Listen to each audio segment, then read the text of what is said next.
Dagon by H.P. Lovecraft.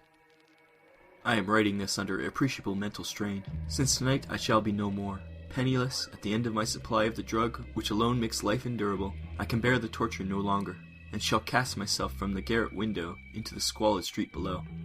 Do not think from my slavery to morphine that I am a weakling or a degenerate. When you have read these hastily scrawled pages, you may guess, though never fully realize, why it is that I must have forgetfulness or death. It was in one of the most open and least frequented parts of the broad Pacific that the packet of which I was supercargo fell a victim to the German sea raider.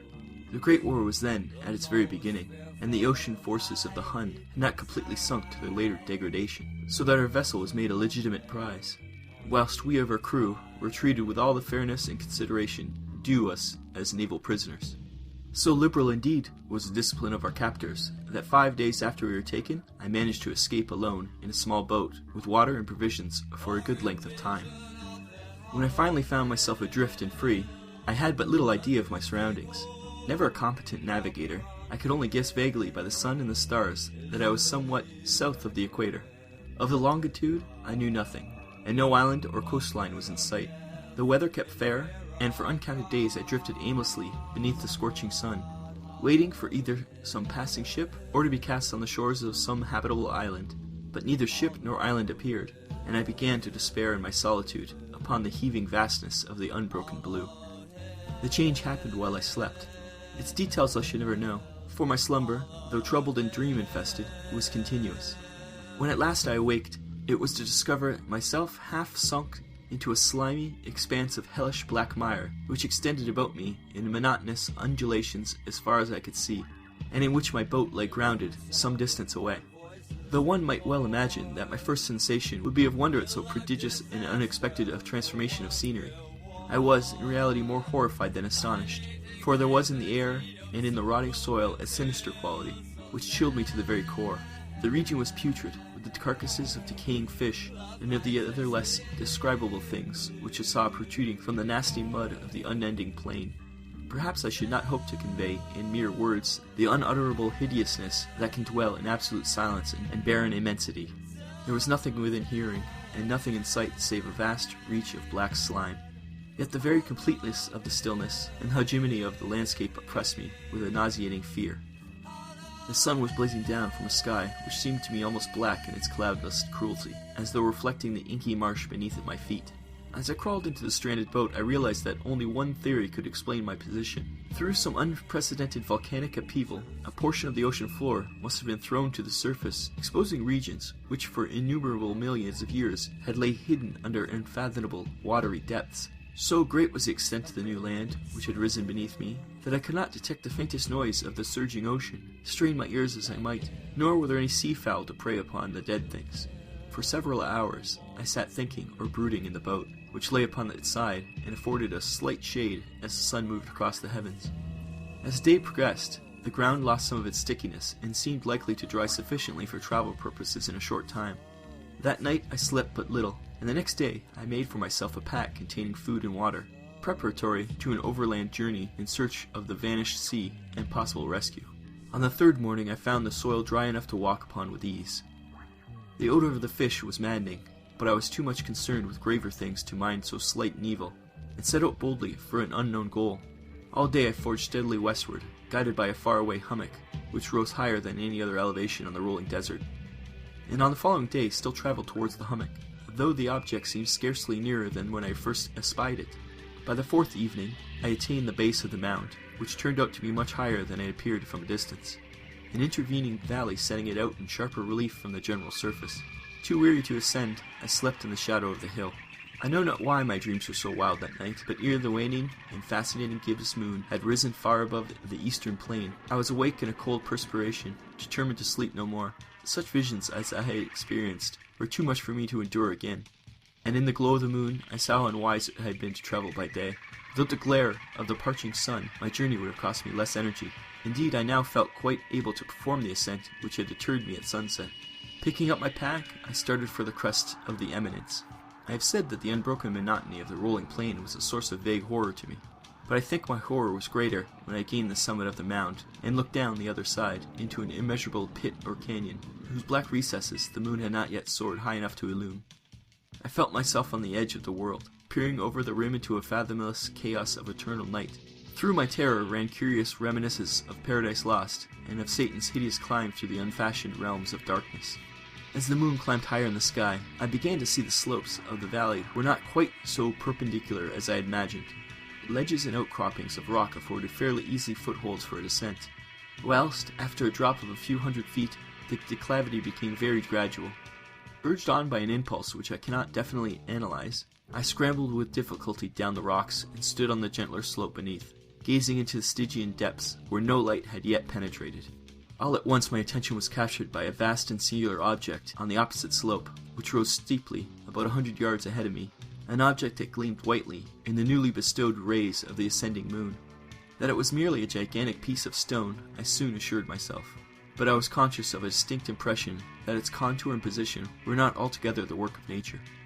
A closer scrutiny filled me with sensations I cannot express, for despite its enormous magnitude and its position in the abyss which had yawned at the bottom of the sea since the world was young, I perceived beyond a doubt that this object was well-shaped monolith, whose massive bulk had known the workmanship and perhaps the worship of living and thinking creatures. Dazed and frightened, yet not without a certain thrill of the scientist's or the archaeologist's delight, I examined my surroundings more closely. The moon, now near its zenith, shone weirdly and vividly above the towering steeps that hemmed in the chasm, and revealed the fact that a far-flung body of water flowed at the bottom, winding out of sight in both directions, and almost lapping my feet as I stood on the slope.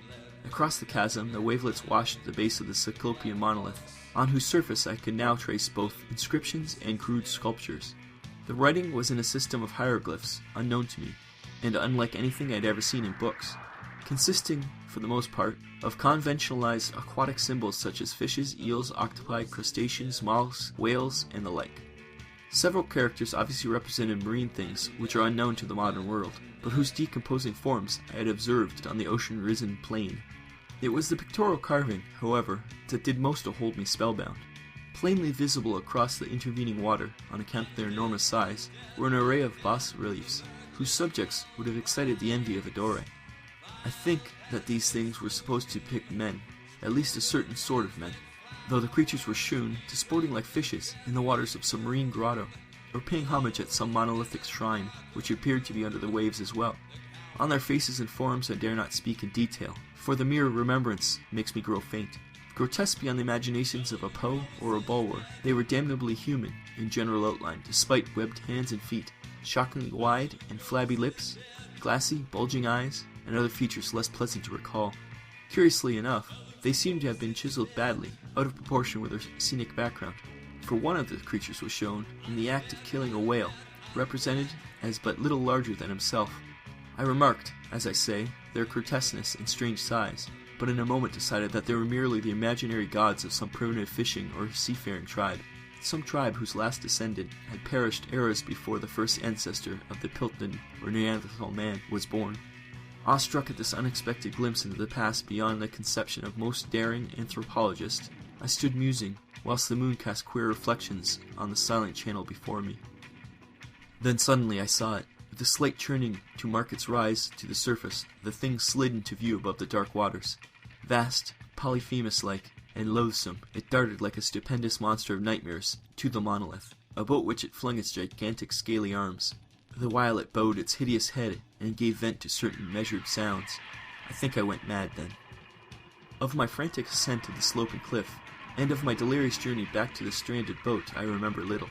I believe I sang a great deal, and laughed oddly when I was unable to sing. I have indistinct recollections of a great storm some time after I reached the boat.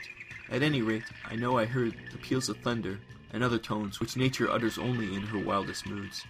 When I came out of the shadows, I was in a San Francisco hospital, brought thither by the captain of the American ship which had picked up my boat in mid-ocean. In my delirium I had said much, but found my words had been given scant attention. Of any land upheaval in the Pacific, my rescuers knew nothing, nor did I deem it necessary to insist upon a thing which I knew they could not believe. Once I sought out a celebrated ethnologist, and amused him with peculiar questions regarding the ancient Philistine legend of Dagon, the fish god, but soon perceiving that he was hopelessly unconventional, I did not press my inquiries. It is at night, especially when the moon is gibbous and waning, that I see the thing. I tried morphine, but the drug has given only transient surcease, and has drawn me into its clutches as a hopeless slave. So now I am to end it all, having written a full account for the information or the contemptuous amusement of my fellow men. Often I ask myself if it could not all have been a pure phantasm, a mere freak of fever as I lay sun-stricken and raving in the open boat after my escape from the German man-of-war. This I ask myself, but ever does there come before me a hideously vivid vision in reply. I cannot think of the deep sea without shuddering at the nameless things that may, at this very moment, be crawling and floundering on its slimy bed, worshipping their ancient stone idols, and carving their own detestable likeness on submarine obelisks of water-soaked granite. I dream of a day when they may rise above the billows, to drag down in their reeking talons the remnants of puny, war-exhausted mankind, of a day when the land shall sink, and the dark ocean floor shall ascend amidst universal pandemonium. The end is near. I hear a noise at the door, as of some immense slippery body lumbering against it. It shall not find me. God, that hand! The window! The window! If you're enjoying this podcast, you may just enjoy the Old Time Radio, the variety show, the spectacular Vinnland Old Time Radio. Full cast audio plays, drunken ramblings, and more. Not really much. No. Pretty much I covered everything. But still, good times were had by all. VinnlandOldTimeRadio.podbean.com.